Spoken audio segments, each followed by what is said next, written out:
సినీ నటుడు మోహన్ బాబు మీడియా ప్రతినిధిపై చేసిన దాడిని ఓయూ జర్నలిస్టులు తీవ్రంగా ఖండించారు. ఈ మేరకు ఉస్మానియా యూనివర్సిటీ ఆర్ట్స్ కళాశాల వద్ద జేఏసీ నాయకులు ఓయూ జర్నలిస్టులు నిరసన వ్యక్తం చేశారు. మీడియాపై చేసిన దాడిని తీవ్రంగా ఖండిస్తున్నామని అన్నారు. తక్షణమే మోహన్ బాబుపై మా అసోసియేషన్తో పాటు పోలీసులు చర్యలు తీసుకోవాలని డిమాండ్ చేశారు. దాడి చేసిన మోహన్ బాబును వెంటనే క్షమాపణ చెప్పాలి. మోహన్ బాబు వెంటనే క్షమాపణ చెప్పాలి. మోహన్ బాబు కూడా ఆయన కనీసం చూడకుండా ఆయన మీద దాడి చేయడం అనేది ఇది అవమానకరమైన. గత కొద్ది రోజులుగా మోహన్ బాబు కుటుంబంలో జరుగుతున్నటువంటి విషయం పైన అందరికి తెలిసిన విషయమే. వాళ్ళ ఇంట్లో కొట్లాట చేసుకొని ఇలా రోడ్డు పైన వేసేసి ప్రశాంతంగా ఉన్నటువంటి తెలంగాణ రాష్ట్రంలో అలజడి సృష్టించే విధంగా ఆయన మీడియా పైన దాడి చేయడం అనేది ఆయన మూర్ఖత్వము.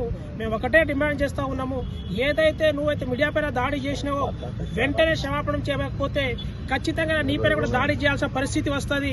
మీడియా సోదరులు ఇవాళ ప్రపంచంలో ఏం జరుగుతూ ఉన్నది, ఎక్కడ ఏ మంచి చెడును చూపిస్తూ ఉంటారు. నీ ఇంట్లో జర్నలిస్ట్ రంజిత్ పై దాడిని ఓయూ జేఏసీ నుంచి తీవ్రంగా ఖండిస్తున్నాం.